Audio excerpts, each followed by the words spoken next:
বিয়ে করেছেন গায়ক ও সঙ্গীত পরিচালক আরাফাত মোহসিন নিধি ও কন্টেন্ট ক্রিয়েটর রাবা খান।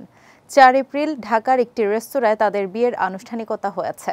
সামাজিক যোগাযোগ মাধ্যমে তারা নিজেরাই বিয়ের ছবি প্রকাশ করেছেন। ছবিতে দেখা যায় বিয়ের পোশাকে দুজনের মুখেই আনন্দের ছাপ স্পষ্ট। রাবার পরনে ছিল লাল কমলা কম্বিনেশনের শাড়ি, আর আরাফাত বেছে নিয়েছেন সোনালী কারুকাজের সাদা শেরওয়ানি। সেই পোস্টের ক্যাপশনে রাবা খান লেখেন, এক প্রেমের গান দিয়েই ছিল শুরুটা। এরপর সেখানে বিয়ের তারিখটিও ৪ এপ্রিল উল্লেখ করেন তিনি। আর পোস্টটিও মুহূর্তের মধ্যেই ছড়িয়ে পড়ে নেটিজেনদের মাঝে। রাবা ও আরাফাতের বিয়ে নিয়ে ভক্তদের পাশাপাশি উচ্ছ্বসিত দেশের তারকা অঙ্গন। উল্লেখযোগ্য বেশ কিছু তারকা তাদের জন্য সামাজিক মাধ্যমে শুভকামনা জানিয়েছেন। পরিচালক আদনান আল রাজীব তাদের বিয়ের ছবি ও পোস্ট নিজের সামাজিক মাধ্যমে ভাগ করে নিয়েছেন অনুরাগীদের মাঝে। রাবা খান একজন সফল কন্টেন্ট ক্রিয়েটর ও লেখক হিসেবে তরুণ প্রজন্মের মধ্যে জনপ্রিয়।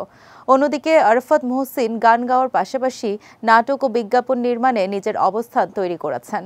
এই বিয়ের মাধ্যমে শোবিজ অঙ্গন আরও এক জুটিকে পেল, যারা ব্যক্তি ও পেশাগত জীবনে দুজনেই আলোচিত ও প্রশংসিত।